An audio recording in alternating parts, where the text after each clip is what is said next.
نکات جو ہیں وہ اکثر یہ کہتے ہوئے پائے گئے ہیں کہ بائبل مقدس میں یا آپ کی انجیل میں یسوع مسیح نے ڈائریکٹ خدا ہونے کا دعویٰ نہیں کیا، اور اکثر ہم ان کے بیانات میں سوشل میڈیا پہ مختلف پلیٹ فارمز پہ سنتے ہیں کہ یسوع مسیح نے کہیں پہ دعویٰ نہیں کیا کہ وہ خدا ہے۔ شاید ان کا مطالعہ اتنا ہی ہے، انہوں نے سنا اتنا ہی ہے۔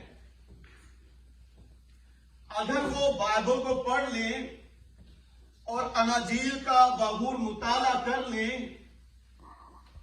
تو انہیں نظر آئے گا کہ نہ فقط وہ الہی شخص ہونے کا دعویٰ کرتا تھا بلکہ الہی کام کر کے اپنی الوہیت پر مہر بھی ثابت کر دیتا تھا کہ وہ الہی شخص ہے جو صرف الوہیت کا، الہی شخص ہونے کا دعوے دار ہی نہیں ہے بلکہ اپنے کاموں سے ثابت کرتا ہے کہ وہ الہی شخص ہے۔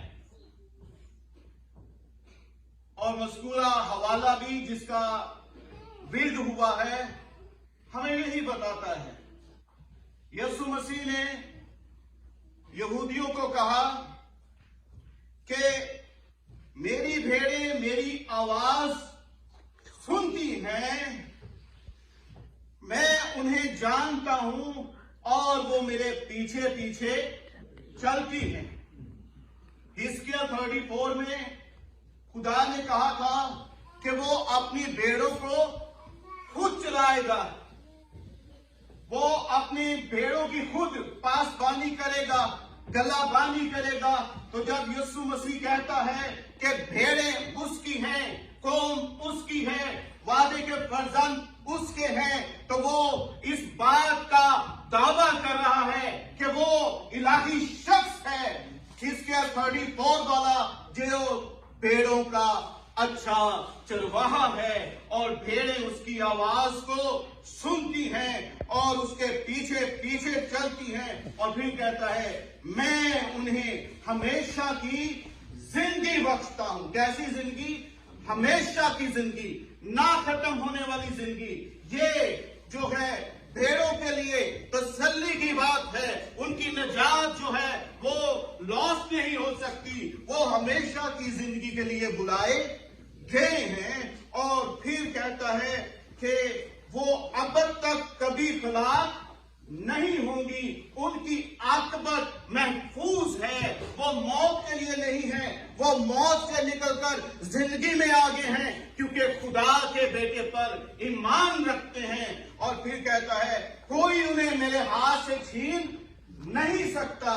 کوئی کسی سے کوئی چیز چھین لے تو مالک کی کمزوری ہے، چھیننے والا ہمیشہ زوراور ہوتا ہے۔ اور جب وہ کہتا ہے کوئی انہیں میرے ہاتھ سے چھین نہیں سکتا تو وہ دعویٰ کر رہا ہے کہ کوئی مجھ سے نہیں چھین سکتا کیونکہ میں زوراور ہوں۔ لیکن یہاں پر وہ بیان کرتا ہے کہ کوئی اسے اس کے ہاتھ سے بھیڑوں کو کیوں نہیں چھین سکتا، کیونکہ باپ جس نے اسے یہ بھیڑیں دی ہیں وہ سب سے بڑا ہے، وہ سب سے بڑا ہے۔ کسی بھی طاقت سے، کسی بھی طاقتور شخص سے، بادشاہ سے، شہنشاہ سے، ہر ایک اختیار سے باپ جو ہے بڑا ہے۔ اور پھر آگے کہتا ہے کوئی اس سے میرے ہاتھ سے بھی چھین نہیں سکتا کیونکہ میں اور باپ ایک ہیں۔ جتنا بڑا باپ ہے اتنا بڑا میں ہوں۔ میں اور باپ جو ہے وہ ایک خدا ہے، باپ مجھ میں ہے، میں باپ میں ہوں۔ کوئی باپ کے ہاتھ سے چھین نہیں سکتا کیونکہ باپ جو ہے وہ سب سے بڑا ہے۔ کوئی بیٹے کے ہاتھ سے بھیڑوں کو چھین نہیں سکتا کیونکہ باپ اور بیٹا کیا ہے؟ ایک ہے۔ جب وہ خدا باپ کی برابری کا دعویٰ کرتا ہے، یہودی